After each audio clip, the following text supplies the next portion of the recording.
Kadang-kadang kita itu tertipu dengan aspek-aspek lahiriah dan formalitas.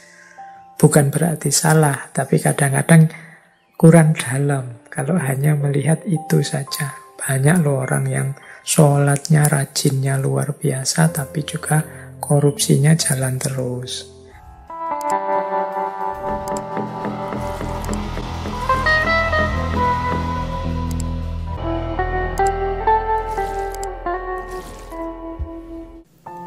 Umar bin Khattab, salah satu khalifah terkemuka dalam sejarah Islam, memiliki banyak ajaran dan petuah bijak. Dalam banyak riwayat, Umar bin Khattab mengingatkan untuk tidak cepat mengambil kesimpulan dalam menilai kualitas seseorang hanya berdasarkan penampilan fisik atau tindakan yang terlihat saja. Menurutnya, kualitas sejati seseorang seringkali tersembunyi di dalam sifat-sifat pribadi, kejujuran dan moralitasnya.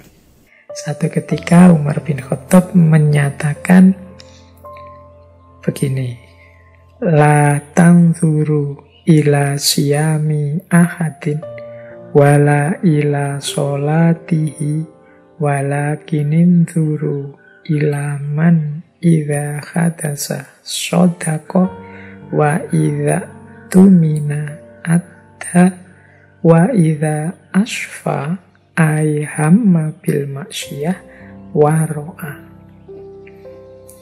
Ini pelajaran tentang pengendalian diri.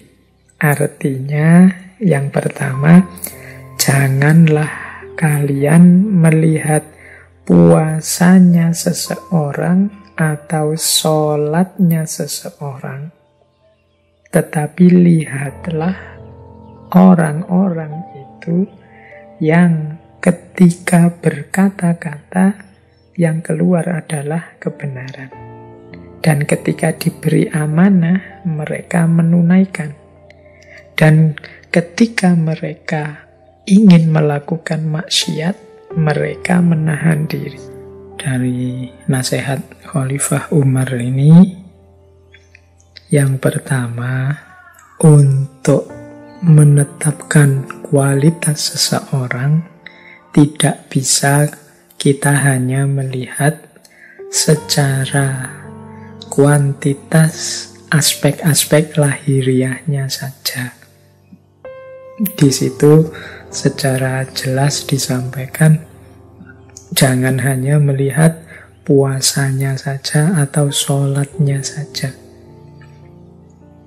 Karena kadang-kadang ada orang itu yang puasanya serius, sholatnya kelihatan serius, tetapi kelakuannya sehari-hari, perilaku-perilaku di luar sholat, di luar puasa, berkebalikan dengan semangatnya sholat maupun semangatnya puasa.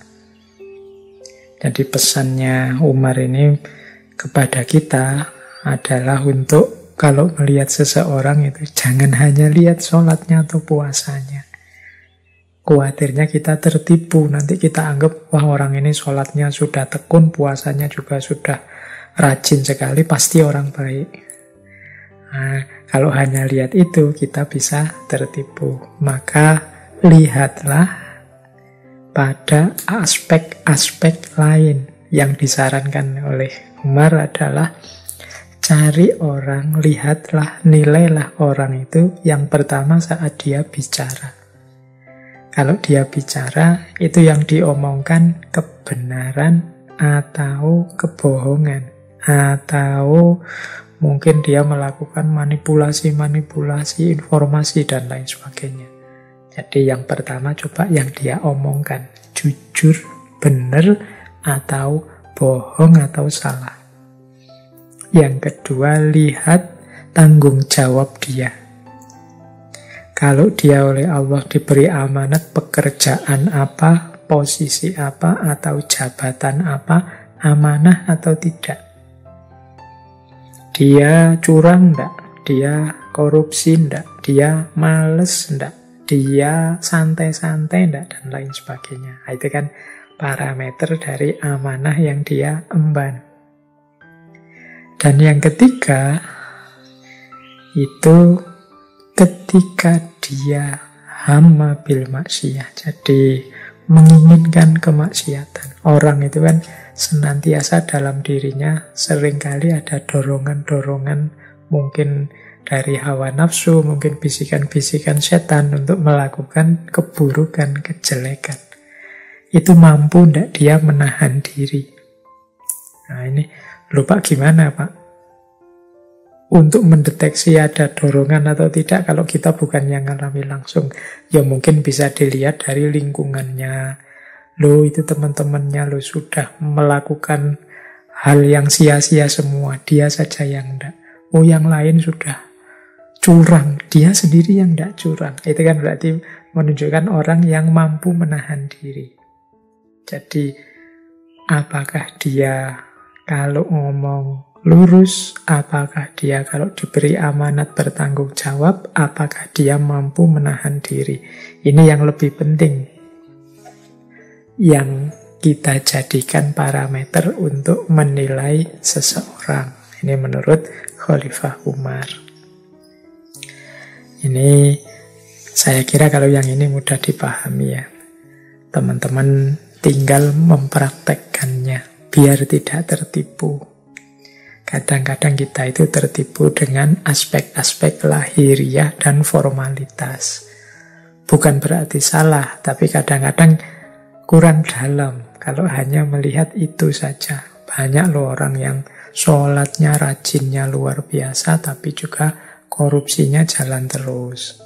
Banyak orang yang dulu mungkin tiap tahun umroh, tapi yang dia lakukan di tengah masyarakatnya isinya kezoliman-kezoliman, kecurangan-kecurangan misalnya.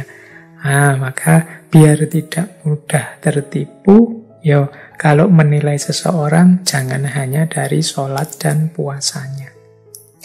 Oke, saya akhiri. Kurang lebihnya mohon maaf. Wallahul muwafiq, wallahu a'lamu bissawab. Wassalamualaikum warahmatullahi wabarakatuh.